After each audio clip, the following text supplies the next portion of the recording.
Today we're going to look at some basics about work and energy and some of the most important things you need to know about work and energy in general. So, what is work? Work is actually a transfer of energy.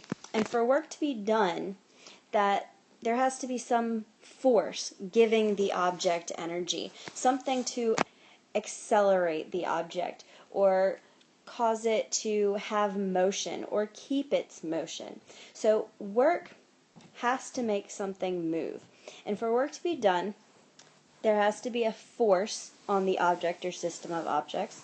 And that force has to be somewhat in the direction of the object. It has to be in the same direction as the object's motion, or some component of the force has to be in the direction of the motion. So we can find work with our formula: force times distance, as long as the two are parallel.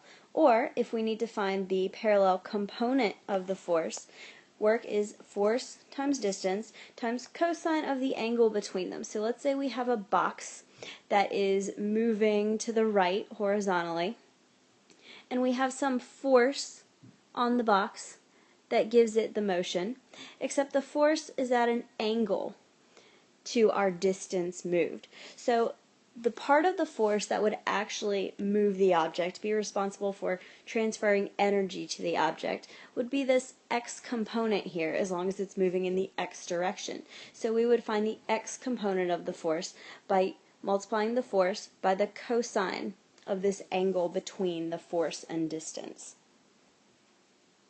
It's also important to note that work is a vector, as is force. Work does have direction, but work does give objects energy, and energy is a scalar. So work is kind of our go-between for force and energy. It's how we turn forces into something that gives an object energy. And because work is a transfer of energy, we use the same units for work and energy, the joule, capital J, and a joule is just a Newton times a meter, as long as they're in the same direction. Our SI unit for energy is always going to be the joule. Later in the course, we will deal with the electron volt to measure energy. You also may see the foot-pound. That's a unit for work or energy. And later when we deal with electrical energy, you might notice, like on your electric bill, energy is measured in kilowatt hours instead of in joules, because it would be a ridiculous number of joules. But we'll get to that later when we get to electricity. So let's try some practice problems. First, we have a 5 Newton force that pushes a box 1 meter, and we want to know how much work was done. So we can assume we don't have any, angles here. We can assume the force acts in one direction, and the distance moved is 1 meter. So to solve that problem, work is just force times distance times cosine of the angle, which in this case would be our angle 0, so cosine of 0 is 1. So force times distance here, we get a work of 5 Newton meters, or 5 joules. Now in the next problem, the 5 Newton force pushes the box, but our displacement here is going to be 0. So if our displacement changes to 0, whoops, getting the wrong pen. If our displacement changes to 0, then our work done is going to now be 0. And in the last problem, a 5 Newton force pushes upward on the box, and the box moves to the right. So we want to know how much work was done. Well, that force is 5 newtons. Our box moves to the right. So 5 times 1 times cosine of 90 degrees, because the angle between upward and 90 degrees, or upward and right, sorry, is 90 degrees.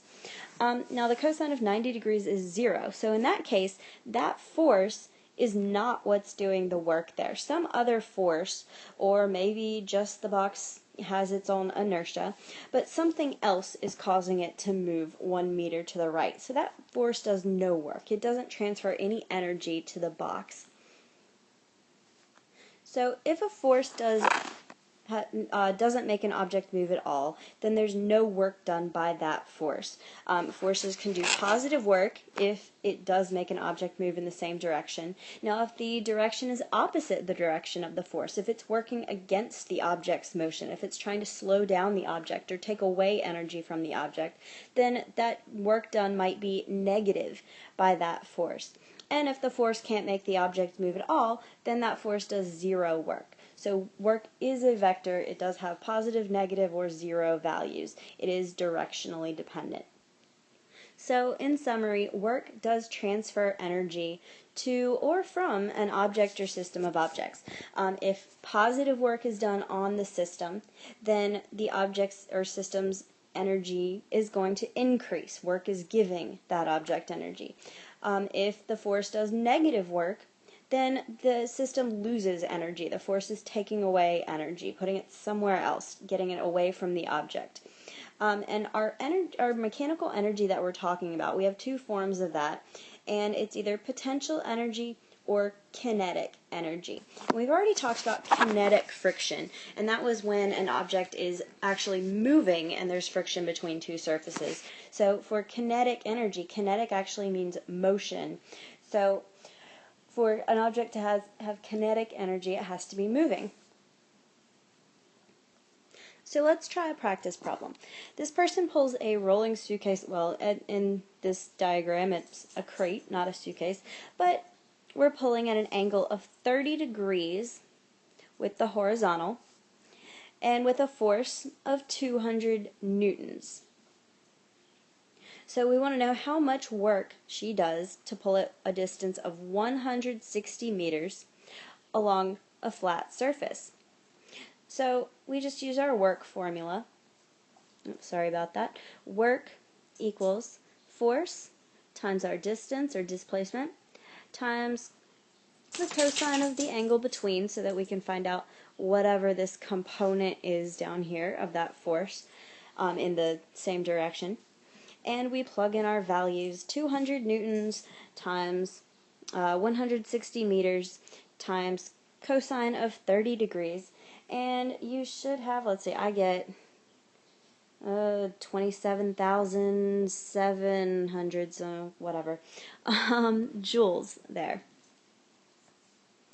Okay, so let's try another problem.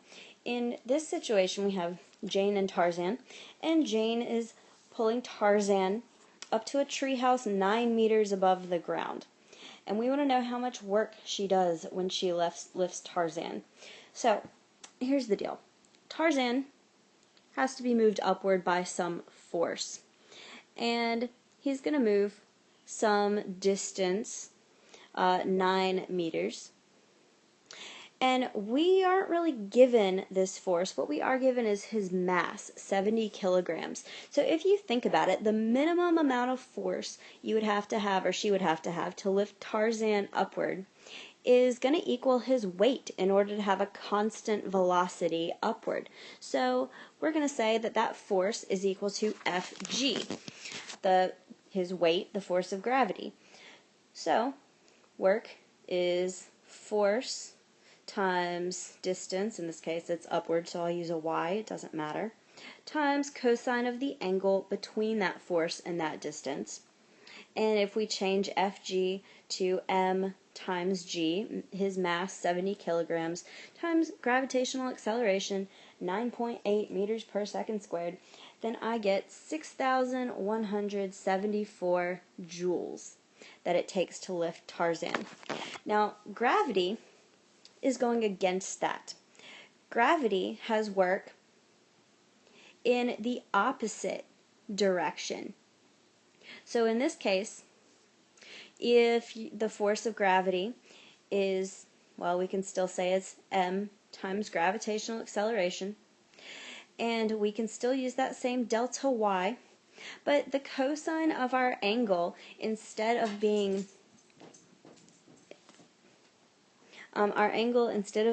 0 degrees, so cosine of 0 degrees would have been 1. The angle is 180 degrees, so cosine of 180 is going to be negative 1. So that's going to give us the exact opposite amount of work done by gravity.